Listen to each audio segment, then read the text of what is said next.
ఎలా పడితే అట్లా మాట్లాడడం, బిహేవ్ చేయడం, పెద్దవాళ్ళని ఎదిరించి మాట్లాడడం, వయసుకి గౌరవం ఇవ్వకపోవడం, ఇష్టం వచ్చినట్టుగా నోరేసుకొని పడిపోవడం పద్ధతి కాదు అది. బాడీ లాంగ్వేజ్ కూడా ఇప్పుడు కాలు మీద కాళ్ళు వేసుకొని కూర్చోవడం, అది ట్రంప్ ముందేనా యాచకుడు ముందేనా ఎక్కడైనా సరే ఒకే రకంగా ఉండాలి. యాచకుడు వచ్చినప్పుడు కాలు మీద కాలు వేసుకోవటం, ట్రంప్ వచ్చినప్పుడు ఇటు చేతులు కట్టుకోవటం అది కరెక్ట్ కాదు. ఎందుకంటే మనుషులందరూ సమానమే.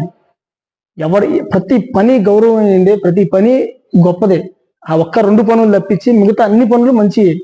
ఒక వ్యక్తికి ఇబ్బంది కలిగించకుండా చేసే ప్రతి పని ఆత్మాభిమానంతో బ్రతకడానికి మనుషులు చేసి ఏ పనైనా సరే గౌరవించాల్సిందే. ఒక పని తక్కువ కాదు, ఒక పని ఎక్కువ కాదు. చచ్చిపోయిన తర్వాత ఈ భూమాతకి ప్రతి మనిషి దేహం అందులో కలవాల్సిందే. ఆమెకు అందరూ సమానమే. కాబట్టి ఈగోలు, అహంకారం ఇవన్నీ కొంతమంది పిల్లల్లో, మరి అందరిలో కాదు, కొంతమంది పిల్లల్లో ఎక్కువగా ఉంటున్నాయి ఇవన్నీ. వాళ్ళు ఇప్పుడే ఇలా ఉన్నారంటే ఇంక పెద్ద అయిన తర్వాత వాళ్ళ బిహేవియర్ ఎలా ఉంటుందో ఒక్కసారి ఆలోచించండి. ఆహాన్ని అణుచుకోవాలి. మన దగ్గర పొగరు, బలుపు, గర్వం ఉంటే మనం తింటాం, అంతే కదా. మనం తింటాం అంతేగాని ఎదుటి వాళ్ళ ముందు మనం పొగరు చూపించడం ఎందుకు? తప్ప కాదు, అది చాలా తప్పది. మనకు నచ్చకపోతే వదిలేద్దాం. ఎవడైనా మనం నచ్చలేదు వాడితో మాట్లాడడం మానేద్దాం, అంతే, పోయేదేముంది. అంతేగాని ఒక పద్ధతి, బిహేవియర్ అనేది ఈ కాలం పిల్లలకు ఖచ్చితంగా నేర్పండి. తల్లిదండ్రులు పిల్లలందరినీ పద్ధతిగా పెంచండి.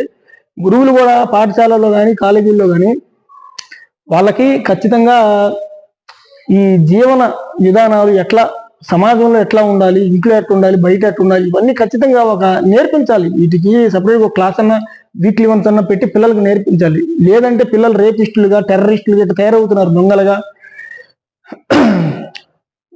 మనుషుల ముందు ఎలా ఉండాలి, మానవ సంబంధ బాంధవ్యాలు ఎలా ఉండాలి, సామాజిక సంబంధాలు ఎలా ఉండాలి, ఎదుటి వాళ్ళతో మనం ఎలా ప్రవర్తించాలి, ఇవన్నీ ఖచ్చితంగా పిల్లలకి ఎవరైనా నేర్పాలి. తల్లిదండ్రులైనా నేర్పాలి, గురువులైనా నేర్పాలి. అట్లా నేర్పని పక్షంలో ఎంత దుర్మార్గంగా తయారవుతున్నారంటే ఈ కాలం పిల్లలు, పెద్ద చిన్న గౌరవం లేదు అసలు. చాలా ఘోరంగా ఉంది పరిస్థితి. నేను చూస్తా ఉన్న సమాజంలో. దయచేసి పిల్లల్ని పద్ధతిగా పెంచడానికి తల్లిదండ్రులు, గురువులు చిన్నప్పటి నుంచే కనీసం ప్రయత్నం చేయండి. వాళ్ళు వింటారా తర్వాత సంగతి. ముందు అసలు ప్రయత్నం చేయకపోతే ఇంకేముంటది? ప్లీజ్.